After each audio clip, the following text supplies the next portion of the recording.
Non, vous savez, ceux qui nous dirigent actuellement sont trop organisés pour leurs affaires personnelles, à telle enseigne que les députés eux-mêmes ne peuvent pas suivre, surtout ceux qui sont de bonne foi parmi eux.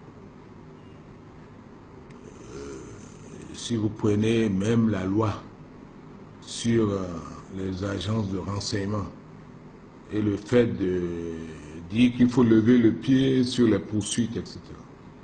C'est fait à dessein parce que beaucoup de crimes sont en train de se commettre. Et l'on veut faire un État policier pour pouvoir surveiller et écouter ceux qui parlent de ça afin d'engager les harcèlements et les poursuites comme ça se fait au Rwanda.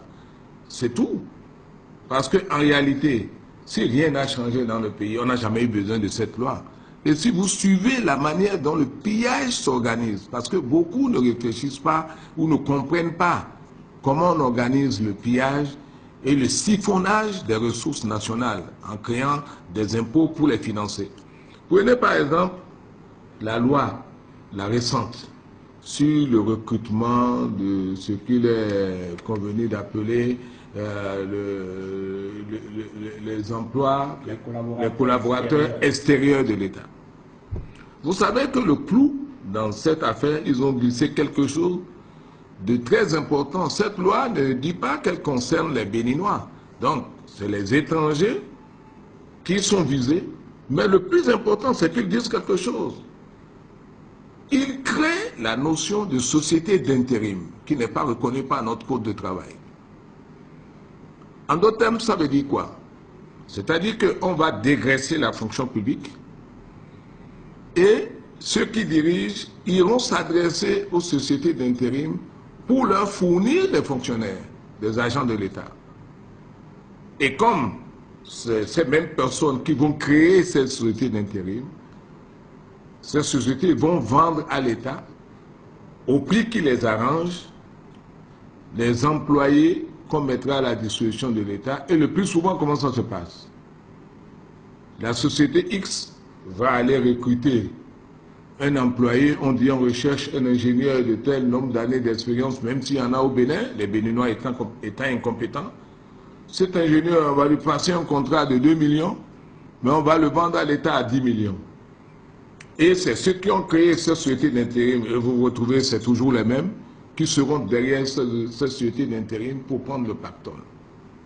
Et ça rejoint exactement le problème de la location des voitures pour l'État. Le leasing. Le leasing. Une voiture coûte 25 millions au maximum. On crée, et c'est les mêmes, ils créent des sociétés pour louer à l'État les mêmes voitures, pas à moins de 50 millions par an. C'est-à-dire qu'en 3 ou 4 ans de vie de la voiture louée ou achetée, il y a un différentiel de plus de 150 millions par voiture. Nous achetons une voiture à 25 millions, l'État louera ces voitures pas à moins de 50 millions par an, et si l'État doit payer 50 millions en 4 ans, ça fait 200 millions, au lieu d'acheter purement et simplement une voiture à 25 millions. On dit à cause des frais d'entretien. Ce n'est pas celui qui loue la voiture qui mettra de l'huile, ce n'est pas lui qui mettra de l'essence.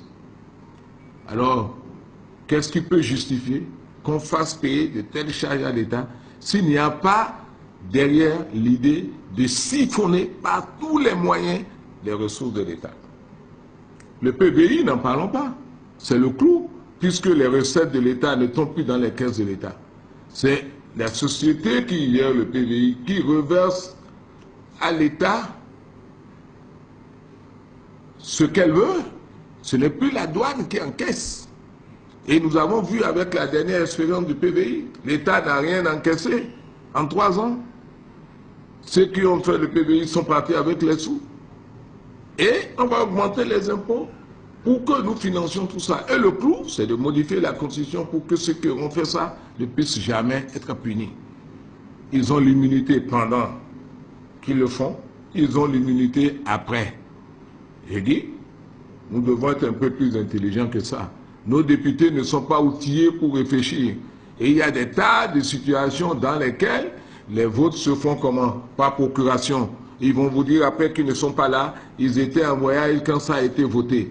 Mais il faut qu'on prenne conscience de manière publique que l'on se prépare, l'on est en train de nous gruger, l'on est en train de nous appauvrir et de créer les impôts pour s'enrichir. Si les Béninois ne comprennent pas ça, la constitution qu'on est en train de modifier, c'est le clou pour assurer la couverture totale des crimes qu'on est en train de commettre aujourd'hui.